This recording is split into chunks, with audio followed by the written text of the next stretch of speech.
Hello मेरे प्यारे बच्चों, चलिए आज हम पढ़ते हैं परसेंटेज। परसेंटेज में देखिए हम प्रश्न पढ़ेंगे। प्रतिशतता का प्रश्न है, एसएससी सीजीएल का प्रश्न है, 2020 में आया हुआ प्रश्न है। ठीक है, प्रश्न में दिया गया है एक परीक्षा में एक छात्र को उत्तीर्ण होने के लिए 36% अंक प्राप्त करने हैं। कह रहा कि अगर उसको परीक्षा को उत्तीर्ण करना है तो उसको 36% अंक क्या करना है, लाना है। लेकिन कह रहा है वह जो विद्यार्थी है 190 अंक प्राप्त करता है, फिर भी वह 35 अंकों से क्या होता है, अनुत्तीर्ण हो जाता है, उस परीक्षा को पास नहीं कर पाता है, असफल हो जाता है। तो बताइए कि उस परीक्षा में टोटल कितने अंक थे, कुल कितने अंक हैं। तो करना कुछ नहीं है दोस्तों, देखिए क्या है यहाँ पर दिया गया है कि उत्तीर्ण होने के लिए जो न्यूनतम मार्क दिया गया है ये कितना है, 36%। ठीक है, सबसे कम जो प्रतिशतता दिया गया है, ठीक है, क्या करेंगे, उत्तीर्ण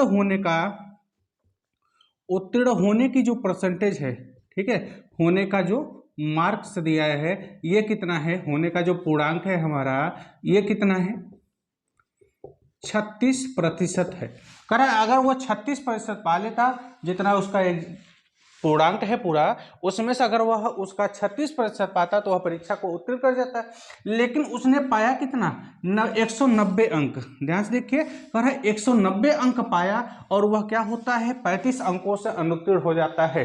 अर्थात ये जो 36% है ये हमारा क्या करता है, 190, और अगर 35 अंक से फेल हुआ है तो 35 नंबर को 190 में जोड़ देंगे तो ये 36% के बराबर हो जाता और ये विद्यार्थी क्या हो जाता, पास हो जाता। ठीक, तो अब यहां पर क्या करेंगे, उत्तीर्ण होने के लिए आवश्यकता पूर्णांक, यानी कि उत्तीर्ण होने के लिए जो पूर्णांक चाहिए वह कितना चाहिए, 190, जो उसने पाया हुआ है। और कह रहा है 35 नंबर, तो वो भी पूर्णांक चाहिए जिसकी वजह से वह फेल हुआ। अगर वो 35 नंबर और पा जाएगा तो वह क्या हो जाएगा, उत्तीर्ण हो जाएगा। तो कितना हो जाएगा, 190 में हम 35 को ऐड कर देंगे, कितना हो जाएगा, 225। अब कह रहे हैं कि उत्तीर्ण होने के लिए पूर्णांक कितना है, 225, और उत्तीर्ण होने का पूर्णांक 36% है। अर्थात यहाँ पर ये जो 36% है ये हमारा क्या है, 225 के बराबर है। तो यहाँ पर हम लिखेंगे 36% इज इक्वल टू 200, यानी 225 हो गया। कह रहा है कि ये जो 36% है ये 225 के बराबर हो गया। तो कह रहे कुल कितने पूर्णांक है, ध्यान से देखिए दोस्तों, कुल कितने पूर्णांक है, यहाँ पर टोटल पूर्णांक पूछा गया है। और जब टोटल पूर्णांक पूछा जाएगा, ध्यान से देखिए, कुल पूर्णांक जब पूछा जाए आपको करना कुछ नहीं है दोस्तों, क्या करेंगे, कुल पूर्णांक में आपको करना क्या है, कितना मार्क्स है, 225 मार्क्स से है, 225। ठीक, और कितना उसके लिए आवश्यकता है, 36%। लेकिन कुल पूर्णांक हम जानते हैं कितना का होता है, 100% का होता है।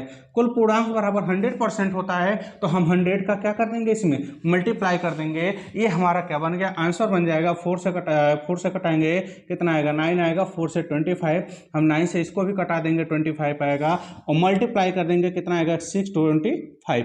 ये हमारा क्या हो गया, आंसर 625। ठीक, ये हो गया हमारा इसका आंसर। यानी कि उस स्टूडेंट को, उस विद्यार्थी को उस परीक्षा को उत्तीर्ण करने के लिए 225 नंबर चाहिए, और उस परीक्षा का जो पूरा परीक्षा है, उस परीक्षा का जो पूरा मार्क है, टोटल पूर्णांक है, ये कितना है, 625 है। ये एसएससी सीजीएल 2020 में आया हुआ प्रश्न है दोस्तों। अगला प्रश्न भी हमारा देख रहे हैं दोस्तों, एसएससी सीजीएल 2020 में पूछा गया प्रश्न है। प्रश्न क्या दिया गया है, ए की आय बी की आय से 25% अधिक है, तो बी की आय ए की आय की कितनी है। तो सबसे पहले प्रश्न में देखिए क्या कर रहा है कि जो ए की आय है ये बी की आय से 25% अधिक है। ध्यान से समझिएगा क्या कह रहे हैं, ए की आय बी की आय से 25% अधिक है। ध्यान से देखिए यहां पर क्या कह रहे हैं कि ए की जो आय है ये ज्यादा है, किसकी अपेक्षा, बी की अपेक्षा 25% अधिक है। और हमें से पूछा क्या क्या है, ए की आय। अब जिसका आय पूछा जाएगा हमें उसी का निकालना है, तो हम ए बराबर लिखेंगे बी की आय कितनी हो जाएगी। अब कह रहे बी से, बी का आय जितना होगा उससे 25% ज्यादा किसका होगा, ए का होगा। अब b का आय हमें पता नहीं है, हम मान लेते हैं b का आय जो है ये कितना है, 100 है। तो 100% अगर बी की है तो 25% इससे ज़्यादा है, तो 100 में 25% को हम ऐड कर देंगे, प्लस करेंगे 125% हो जाएगा। ये हमारा ए का आय होगा, लेकिन ए का मान निकालना है, तो इसलिए हम ये जो 125% होगा इसको ला करके हम बी के साथ क्या कर देंगे, गुणा करेंगे। अब यहाँ से क्या करेंगे, ए बराबर बी गुणे 125 बटे प्रतिशत हटेगा, 100 नीचे आएगा, 25 पंचे 125, 25 के 100, तो ए बराबर कितना हो गया, 5b/4। ये तो ए का वैल्यू आ गया 5b/4। अब यहाँ से क्या पूछा गया है कि ए की आय कितनी है। जब यहाँ से आय पूछी जाएगी तो हम निकालेंगे प्रतिशत आय बराबर प्रतिशत आय। अब किसका पूछा गया है, बी की आय।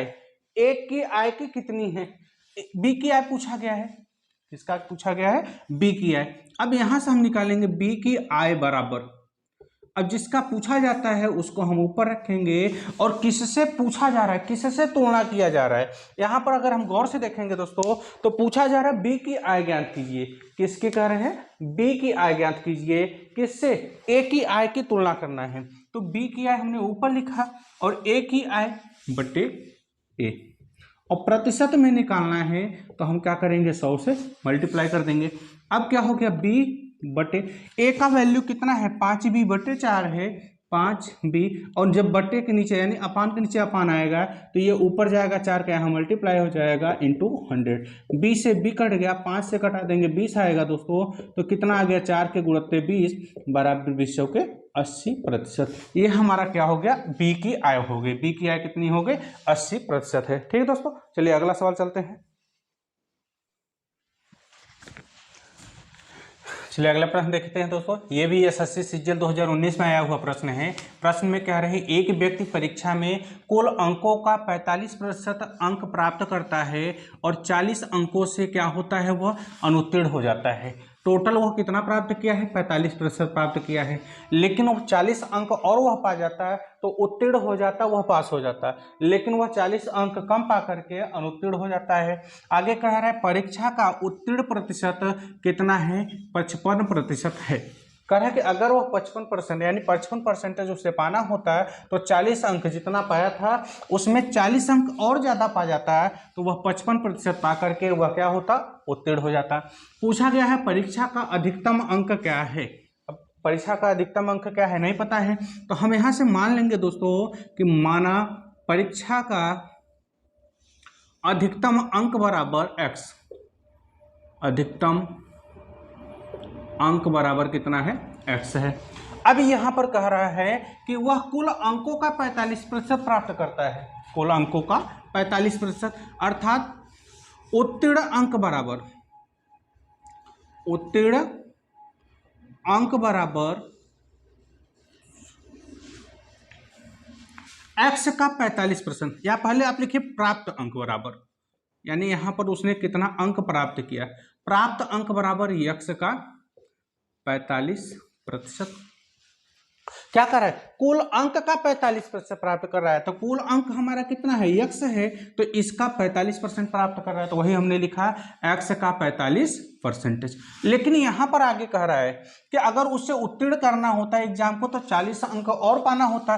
कितना अंक, यहां पर 40 अंक दिया गया है, तो यहां पर हम लिखेंगे उत्तीर्ण अंक बराबर, उत्तीर्ण अंक बराबर x का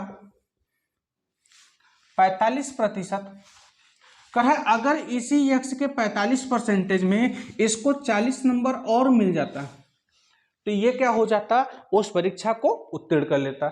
ये हमारा इक्वेशन हम फर्स्ट बना ले रहे हैं। ठीक है, इक्वेशन फर्स्ट क्यों बना रहे हैं वो भी आपको बता दे रहे हैं। आगे दिया है परीक्षा का उत्तीर्ण प्रतिशत, यहाँ पर उत्तीर्ण अंक यहाँ भी दिया गया है, तो उत्तीर्ण जो प्रतिशत है ये कितना है, 55% है।